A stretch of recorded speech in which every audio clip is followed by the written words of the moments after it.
তওবার মতো তওবা করলে যত বড় অন্যায় হোক, পাপ হোক, গুনাহ হোক, সব গুনাহ মাফ করে দিতে পারে কে? সাইয়েদনা আদম আলাইহিস সালাম ভুল করলেন, শত শত বছর কাঁদলেন। আল্লাহ বললেন, ও আদম, কিছু বাক্য তোমারে শিখিয়ে দেই, এই বাক্য দিয়ে তুমি আমার কাছে তওবা করো, তোমার তওবা কবুল করে নেব। সাইয়েদনা আদম বললেন, রব্বানা, পড়েন, রব্বানা যালামনা আনফুসানা ওয়া ইল্লাম তাগফির লানা ওয়া তারহামনা লানাকুনান্না মিনাল খাসিরিন। ও আল্লাহ, আমি জুলুম করেছি নফসের উপর, ভুল করেছি, অন্যায় করেছি, অপরাধ করেছি, আপনি যদি ক্ষমা না করেন আমি শেষ হয়ে যাব। লানাকুনান্না মিনাল খাসিরিন, আমি ক্ষতিগ্রস্তদের মধ্যে শামিল হয়ে যাব। ঠিক কি না? এই আয়াত দিয়ে, এই দোয়া দিয়ে যখন সাইয়েদনা আদম তাওবা করলেন, মুহূর্তেই তাওবা কবুল করে নিয়েছে কে? আমরাও যদি পাপ করি, অন্যায় করি, আমাদেরও পাপগুলো মোচন করার একজন আছে না নাই? তিনি গাফিরিয যাম কাবিলিত তাওব। ওনার কাজই হচ্ছে গুনাহ মাফ করা। শয়তানের কাজ ওয়াসওয়াসা দেওয়া, আমাদের কাজ পাপ করা, ওনার কাজ মাফ করা। আল্লাহ ডেকে বলে, গোলাম, তোরা যদি পাপ না করতি আর বারবার মাফ না চাইতি, তাহলে তোদেরকে ধ্বংস করে দিয়ে জমিনের বুকে এমন একটা জাতি আমি বানাতাম যারা পাপ করতো আর মাফ চাইতো, আর আমি মাফ করতাম। সুবহানাল্লাহ পড়ো।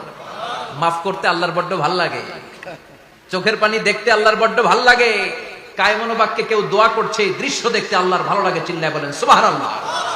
এজন্য পাপ আমাদের যত বড় হোক, আমাদের জন্য মাফ আছে না নাই? দুইটা সময়ে তাওবা কবুল হয় না। এক নাম্বার হলো বাদাল গারগারা, মালাকুল মাউতকে দেখে ফেলেছেন, রূহ ধরে টান দিবে, তখন তাওবা করলে কবুল হবে। আরেকটা হচ্ছে বাদা তুলুই শামসি মিন মাগরিবিহা, কিয়ামতের আগ দিয়ে সূর্য আর পূর্ব দিক থেকে উদিত হবে না, এটা পশ্চিম দিক থেকে উদিত হবে, তখন তাওবা করলে কবুল হবে। তখন তাওবার দরজাকে বন্ধ করে দিয়েছে কে? এজন্য আমরা যে কোনো পাপই করি না কেন, পাপ হয়েই যেতে পারে, আশা হারানোর কারণ নাই। Never lose hope, never give up. মুমিন কখনো আশা হারায় না, মুমিন কখনো নিরাশ হয় না। মুমিনের আশা ভরসা একটা সত্তার উপরে, চিৎকার করে বলতে হবে, তিনি কে? এজন্য পাপ হওয়ার সাথে সাথে আমরা তওবা করব কার কাছে? বিশ্বনবী বললেন, কিছু কিছু কাজ আছে, এগুলো হয়ে যাওয়ার পরে দেরি করা যায় না। এক নম্বরে নামাজের ওয়াক্ত হলে দেরি করা যায় না, ঠিক কিনা?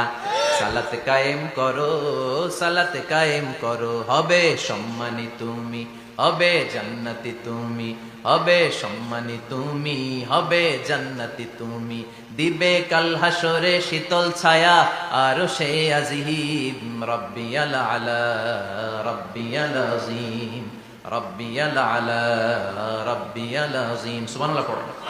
নামাজের সময় হওয়া মাত্র দেরি নাই, তাজহিজ